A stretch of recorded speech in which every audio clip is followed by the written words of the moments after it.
Welcome to the Building the Cooperative Classroom podcast, the official podcast of the Johnson & Johnson Cooperative Learning Institute. Welcome to Building the Cooperative Learning podcast. This is Ad Rubicek. Once again, we are continuing our interview with David Johnson. And this week, he's going to tell a story about what Roger was up to in those early days of cooperative learning, how the two of them got together, and how they began to spread the message of cooperative learning to school districts. So this is going to be entirely David in this episode. Aaron and I were there, we were listening, but this is David spreading his wisdom. So I hope you enjoy. At the same time, Roger was building a reputation as one of the outstanding science teachers in America. He taught elementary science. And he was asked to come to Harvard every summer to work with an ESS science program to develop inquiry learning to teach science. And this was funded out of the Eisenhower's concern about Sputnik and the fact that we were behind in the space race. And he thought we really need to redo science education. So with Jerome Bruner and Suchman, a group of people interested in teaching science, Roger developed this ESS science curriculum, which essentially was an experience-based science curriculum built on inquiry. And that is, they would do things like put a group of students together around a table, dump a bunch of blocks on the table, and then just say, do something. And then watch what the kids did. And then gradually they would get more structured, like maybe you should sort them into similar shapes. Maybe you should sort them into similar colors. Maybe you should sort them in the way they fit together. And but guide them through a set of inquiry situations, some of which were absolutely fascinating to me.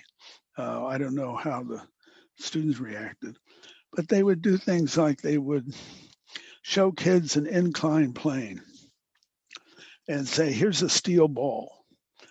Now, if I put the steel ball in the middle of this inclined plane, will it roll down or will it roll up? And why? Explain it. And then they would put the steel ball in the middle of the inclined plane and it roll straight up to the top. And then they'd say, now explain that.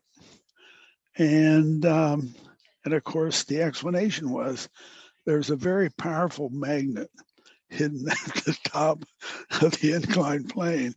And the magnetic force was greater than the gravitational force. But it'd take kids a while to figure this out, and it was a wonderful, wonderful learning experience, studying these supposedly dilemmas. Well, Roger and I would meet every once in a while.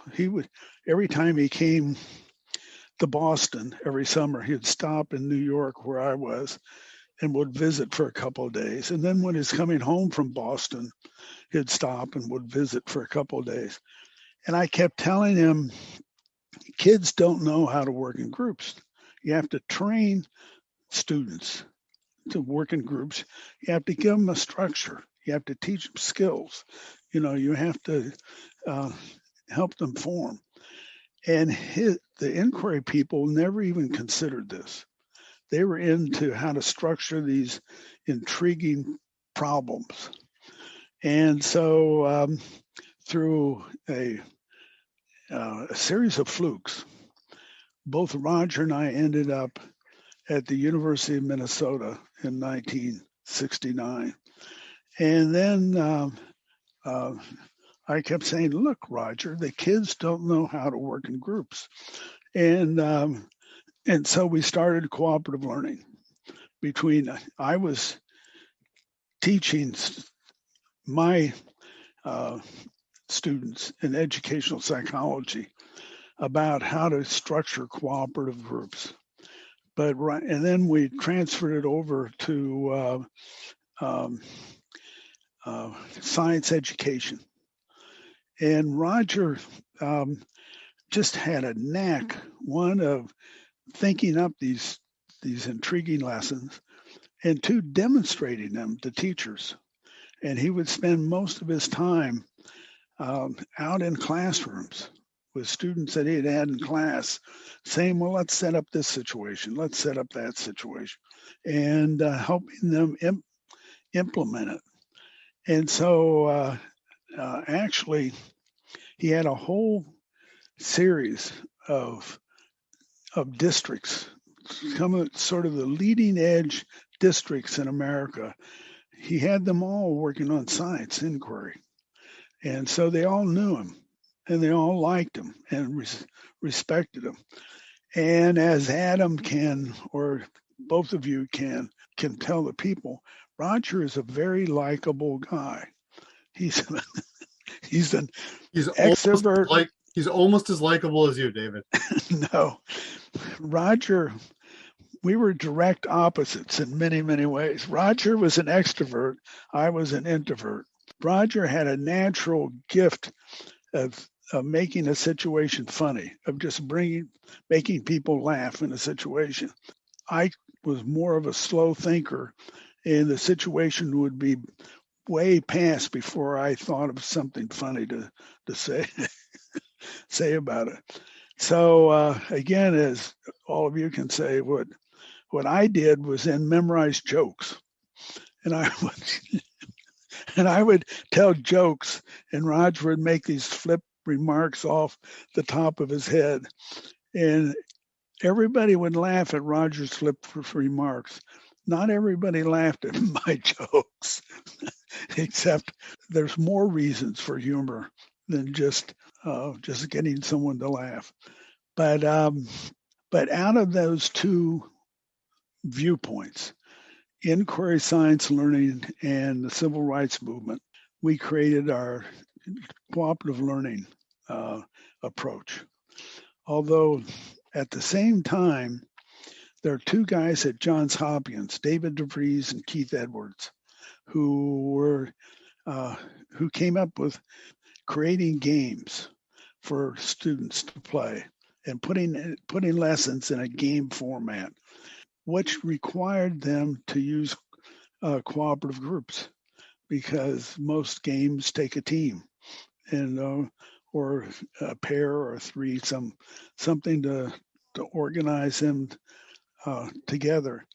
And so we made contact with them and started doing seminars together at the American Psychological Association convention every year. And then we met the Sharons from Israel, who then joined our annual seminar. And eventually, Elliot Aronson showed up with his jigsaw method. We kept building on to the academic side. But one aspect of what Roger and I did came out of Columbia, my training at Columbia with Morton Deutsch. And that is, according to Kurt Lewin, who I got trained through Deutsch, who was one of Lewin's students, you needed a theory. You needed a conceptual framework from which to work. And then you need to test this theory in the real world to see if it would fly. And so we worked up saying, what is cooperative? What is cooperation? What is cooperative learning? And essentially we borrowed from Deutsch's theory. One reason was he was my advisor at Columbia. I didn't think it would be too smart to work on somebody else's cooperative theory when he controlled my whole future. And but also his was the best. You know, he was an exceptional theorist. He would see things very clearly. And there are other people working like Thielen, Hal Kelly at North Carolina, various other people. And then actually Skinner had a theory of group contingencies that was cooperation. But out of all their conceptualizations, Deutsch seemed by far the best. So we took that as our theoretical base. And out of that, we came that for a teacher to implement cooperative learning, they needed 5 basic elements. One is a group goal, which is to learn the material, complete the assignment. Second, so that everyone understands it, everyone's in agreement. Second one was face-to-face interaction. Although with computers, we've had to modify that. But back then, it seemed important because that's where the personal conversations take place. You want kids in a group working together, they get to know each other. But things come up, like they say, "Why are you late this morning?" And a kid say, "No bus fare. I had to walk, and it's 4 miles." So it took me a while, but my mother didn't have bus fare for me, and that would start conversations between the members of the group that would build a personal relationship as well as a professional one working on the material. And we would try to add to that or create it. One way was through what we call base groups.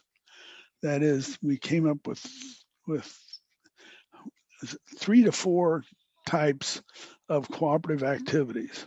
One was the basic cooperative lesson, where students worked in a group. Second one was what we called informal cooperative learning, which was a quick conversation between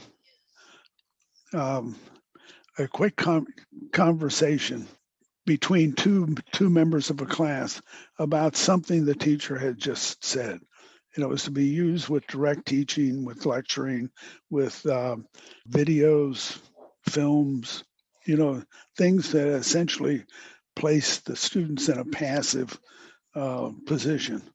And the informal cooperative learning then made sure they would be active and cognitively processing the material as it was being presented. And then the third one was the base group, which would meet at the beginning and end of every class period or the beginning and end of every week. And the base group included things like what we called the base group grid, which would get kids to talk about personal material as well as academic material. And then later on, we added controversy. That is academic conflict, because it was clear from the literature and clear from our experience that when kids argue and disagree, if they can do it on a friendly, respectful basis, it's a very rich learning experience. And so those the ways we would train teachers. And originally it was at least a 2-year process to do that. The training methods have changed considerably as education has changed, since that time. And so in the late 60s, early 70s, 80s, we could tell students we want you to take a 30-hour training course for 2 years. And, year 1 and year 2. And many districts would gladly do that. But later on, education keeps getting more complex. And so it's very hard to do that. And the end goal, what you guys are our best example of right now, the end goal is to turn the training over to the district and have the district have their own people doing the cooperative learning training.